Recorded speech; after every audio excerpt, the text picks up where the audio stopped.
So my journey started, like I said, when I was 20-something, trying to be employed. I survived 9 months for the UI people and whatever. I had applied there, I had applied. But they kept putting me in audit. So I did 9 months in audit. And one day I was doing my classes at Strathmore, and James McPhee called me out and he said, "Come here, who's paying your fees?" So I wondered where that came from, so I kept quiet, and he says, "It's obviously not you." And I said, "Yes." And then he said, I've noticed you don't come to class, you are a basic, you know that you're just above the line to be, not to be in trouble, but you're just there. So he said, "What are you doing? Why are you doing this?" And I said, "Listen, I never got a calling through college, I don't know what I want to do. I want to do those business, but nobody." And he's looking at this confused child and he said, "So who are you lying to?" And I said, "Well, I needed to hold on, my parents have said." And he said, "Listen, this is your life." Early 20s, and he said, "This is your life, what are you doing?" So I came home, thought about it for like 2 nights, and then I wrote my letter. And I was like, I can tell you from that day, the next 24 hours were unbelievable. I can replay the next 24 hours. From my boss telling me, "What are you doing?" I said, "I want to do business." "What is business?" I understood business as, buying and selling things. This entrepreneurial language that is out there right now was not there. So he said, "You see these people who bring us their books to write, me, I want to be the one, I will be bringing you my books." And she's looking at me and saying, "So what are you going to do?" I said, "I'll buy and sell things." So she took me through a few accounts that I knew the owners. It was a small firm, audit firm, so you could start and finish an audit and do the account. So she says, "You see that account you did? That person used to turn over X amount, and right now is not doing much." And she took me through 3 or 4. So she said, "The advice I'll give you is to do something that has a legacy, something that can outlive you, something that you don't have to be the one." And of course, that meant services without a question. And then I started thinking, okay, I'll manufacture. I didn't actually know I was going to manufacture, but I started looking for opportunities. And the one thing I know is opportunities I'm not the type who will go down that road because everybody's going to actually go the opposite, because I feel to stand out, you have to make a difference. You've got to do something different. So then I started looking in this area and I found free-flowing salt. There was no free-flowing salt. I'll come home and then I was asking, "Why do you put rice?" So he said, "But why can't we have salt that is already dried?" So I started questioning. My mom, a typical mom, was like, "Go and find out, don't disturb me, you've already quit your job." I mean, I was not my favorite kid. So I went to the university, Kapete, believe me, there, I met a professor. I told him, "This is what I want to do." He said, "Did you do food science?" He said, "What did you do? Accounting, finance?" And then I'm doing. First he told me to go away, and I said, "No." He said, "Come to my office every afternoon and we'll go through this." So within about 3 weeks, he had taught me the principles of food processing. He had taught me how to, and then we went through what I wanted to do, and he would send me during the day, "Go get these samples." I come back, and etc. And before long, I had a product. So it was down to, okay, packaging. Where do you get packaging? Where do you get machinery? So I go around and ask, "Does anybody know? Does anybody know?" And I met small organizations, by the way, thank God for those. There's an organization called SEPSO, Small Enterprise Supply. And I said, "I want to make a ribbon." Also, it's called a ribbon mixer. I want a ribbon mixer about this size. Now I'm sounding very intelligent because the professor has told me what to do. All this time, I have no funding. I have no clue. I have no plan. I have nothing. So then I commissioned the machine. I was told the price. So then I came home and I said, "Oh, by the way, I want money." They're looking at me. "From where?" So I said, "But you just gave my brother money to start a business. I want money." What part of your life did you get? And for me, it was the biggest shock in my life, because for those of you that know people who have seen my family, my mom has been a woman, a power person for the longest time. So that's the last answer I expected. But I think it was a little bit about their disappointment, their confusion, because entrepreneurial people in business were known to be, those days, I'm talking 20 how many years ago? 25. This is my 24th year, 24 years ago. People in business were known to be failures.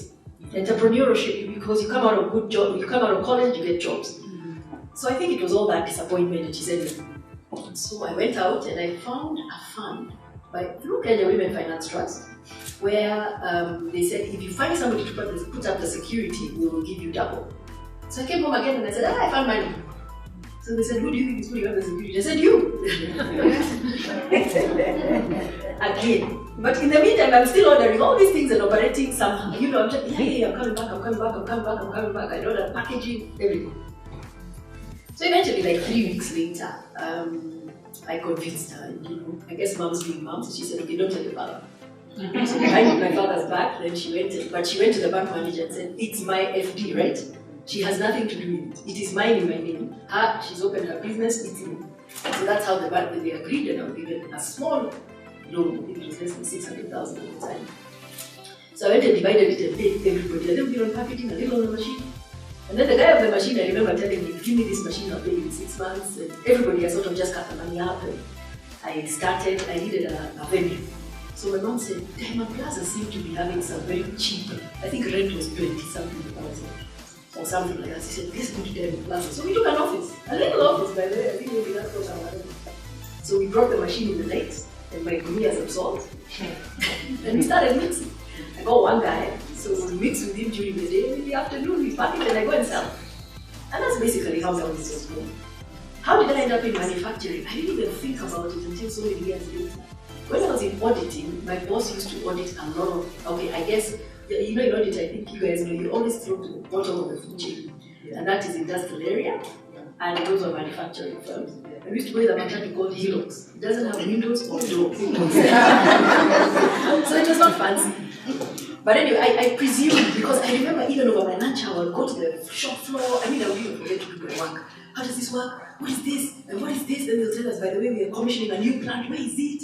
I was quite curious. Well, actually, in hindsight, I guess that's how I ended up in manufacturing. So then we go on and we are trying to do costings, and I'm saying, we'll sell it at this price. And then they say, never. And then we start fighting again. And I said, no, this is what I'm going to do. So I went, finally he said, anyway, I'm not even a bank, I'm in your business, you do what you want. So I then costed my product, went and got my first week order, 100 dozens of salt to the hotel. I was so proud of myself. Incidentally, that order was 36,000. Salt is very cheap. So that's the day it dawned on me that this is not going to take me anywhere. This is not part of my mission. So when I was there, I remember I didn't even have money to do that order. I was at my friend's house and I was making noise and I was saying, I don't know what to do. And the mother of my friend said, what do you need? I said, I need some money. So she said, how much? I think it was 30. So she said, okay, here's 30,000. When will you pay me? I said, give it to me now. Within 4 or 5 days, I'll have it back. Because I've got a big order. So I went and I delivered to this hotel and I went to my invoice. So I went the next day to please my money. This one was 90 days. I mean, I was this green. So anyway, eventually I said no. So I kept visiting that guy every day. It's a hotel, you get cakes, you get tea. And then he started saying, my mom's disturbing me. I said, why? Because she started packing tea. I said, tea? Why tea? And he walked me through how there was a monopoly of one of the companies, the monopoly had been lifted. Anybody now can pack tea. And by the time he was telling me those numbers, I was telling him, I want to know about tea. Who do you know about tea? He said, oh, my friends are in tea. Where are they? In Mombasa. This was a Thursday. By Monday I was in Mombasa. I went around with the friends, they showed me, they told me. I told them, I want to register right now because I want to be a pack tea. They're saying, don't you want to? No.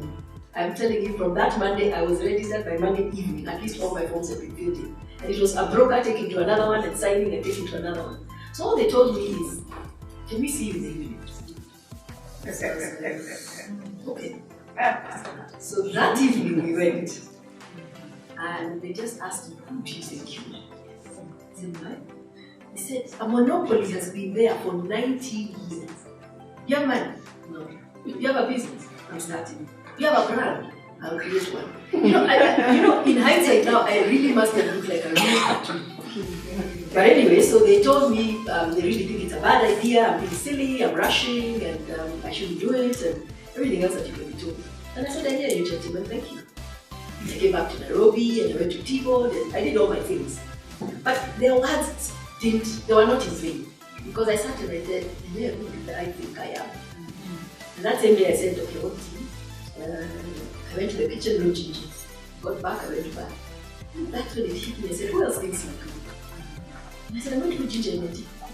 So then off I go to my guy in university and I said, now I want to put ginger in tea. And he said, yeah, this child, do you know anything about tea? No. So he said, neither do I. So I went to T-Bone, I learned about it, and I came back. Then we learned about gingers. Then we learned about the mixing. Then we got some more equipment. All this time I still don't have money, but now I have a little bit of business. I'm turning around a little bit. I'm telling my bank manager, I'm going to bring. And I don't know, I've always told this story where I used to bounce for 3-4 checks a day. Because I have to take that money and make it fit here, and take that one and make it fit here, and take that one. So anyway, slowly it sort of started coming into place, and finally the bank manager, who was my mom's friend, one day just called and said, you know what, I've seen many kids, but this one is a bit determined. So what they did is, she still did not want to add more money, so she said, what you do, extend her loan period, so my CP payments became a bit softer. So then I proceeded, then I went to KWFT, I borrowed money to, Sacco money, I put it in the business. I started going to Dubai to buy clothes so that I make extra money to support my life. So basically, my first 10 years were difficult. Building a brand is definitely not an easy thing, and I think for me, I was very ill prepared. But the one thing Kenya Women had helped me, before I got the funding, I had to do a business planning course for 3 weeks. And you're actually graded before you're done. That really helped me get a focus, realize how to run my business, and actually say for me that was the foundation of what I did. The rest I might say is history. I think the first 10 years were the most difficult because building a brand, in fact I make my people laugh. I tell them what they're turning over now in a week. I used to tell them almost in a week. It was that slow getting whatever. So those men were also kind of right. But I guess I was young enough and silly enough and innocent enough to now just look for other things to do as I'm building this brand. Of course, in that process, I tried to sell the business twice. One day I just woke up and said, "No, this thing's not making money and I don't want to," and I said I'm selling it. And my mother, being who she is, said, "Okay, fine," and put it out in the paper, and I got 2 offers. In the morning, I said, no. And one of the offers was an Asian, and you guys know Asian. So I said, what they're seeing, I don't know, but let me hold on. Then a few years later, again, I got disturbed and I said, I'm selling it, and then I think before the next day, I changed my mind. So basically, that has been the journey. Right now, it's 24 years later. We have served very many brands. I mean, how many flavors? Maybe heading into 20 flavors, and we're still growing. We've never really succeeded in the black tea market. You know, we're known for flavor tea, herbal fruit and infusions. But recently, we've launched one that looks very much like the Tangawizi. It's got an excellent market reception. So I was telling my team, I feel like 24 years ago, like I started again. And that's the whole idea. We sell locally. I think now we are rated number 3, next to, of course, this gem that I was told I can never come to. I think Pericho, and then we follow immediately after. So, I guess the journey has been interesting. Building a brand, like I keep telling the youth, is not a job. How would I do it differently? I should have learned. It would have been less painful.